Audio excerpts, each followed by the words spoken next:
Virginia Grant with Gainesville Black Professionals, and this is Synergy the Podcast. Thank you for joining us. Today, we have the wonderful opportunity of meeting with our Commissioner, Reina Saco. I always get that wrong. I'm so sorry about that. Commissioner Saco, thank you so much for joining us today. How are you? I'm doing great. Wonderful. I know you stopped by today because you wanted us to give us some updates on what the commission is doing. And I know you wanted to specifically talk about food and housing. So enlighten us, what's going on with the city and the issues around food and housing? So the city has actually passed two very large motions for food and housing. One had 22 points, so 22 projects in housing related issues. And our food motion had 15 topics and 15 different kinds of projects that were moving forward, short-term, mid-term, long-term projects in each of those. So Wow. there's a lot of work on both fronts. Okay, beautiful. So that's a lot to digest. So tell us like what we might see immediately as it relates to housing. And then also if there's ways that we can assist you as a commissioner, let me know what that looks like as well.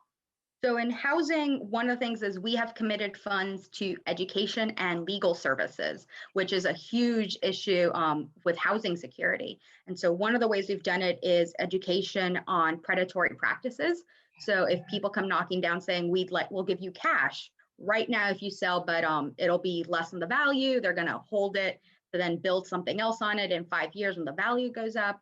So we want to protect people in the community from predatory practices, but we're also devoting money to legal services in issues like heirs property, which is a huge issue in minority communities, especially the African American community, where you just don't have clean title.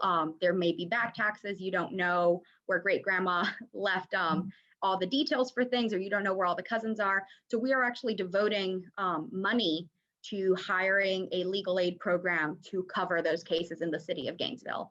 So that is in our next budget cycle, we will have funds for that. Awesome. That I think will go so far with so many families, especially lower income families who do have access to properties but don't know how to figure out the legalities of it. So that's awesome. Now, what about on the food front? What do we have going on over there? So some have already come to fruition, and I use that Awesome. word because one of the things we put out are fruit trees in public parks. I saw that. Okay. Yeah. So we will have, I think it's kumquats, loquats, peaches, about 5 other types of fruit, and we will be expanding to other parks as well. So I think it's currently in 3 parks, Okay. in different parts of the city in 3 different districts, and it will move to another handful of parks throughout the year. So we are planting fruit-bearing trees, make sure people, if you're at the park, or it's one, more beautiful for the community, but 2, just opening up food access where you don't have to worry about food as often. You can just go to any park and pick food. Yeah. But we're also investing money in our community gardens that are an underutilized resource across the whole city. Okay. We have community gardens in over a dozen parks, I want to say, Okay. and the city will provide the water, the land, some of the tools, will provide guidance, but they're not being used. So we're revamping the program, getting more information out, showing folks that, 2 blocks from your house, there's a garden. We can give you a plot, all the tools, and you can have fresh, healthy produce available for you and your family. Oh man, that is such great news and so good to know. I didn't even know about the community garden, so that's awesome. I'm glad that you came on and shared that with us today. So what would be the best way for someone who is interested in some of these projects that you shared with us, as well as learning about all the other projects that I know you don't have time to share with us today? Is there a website they can go to? Do they need to call the city? What's the best way for them to connect with the city to learn more?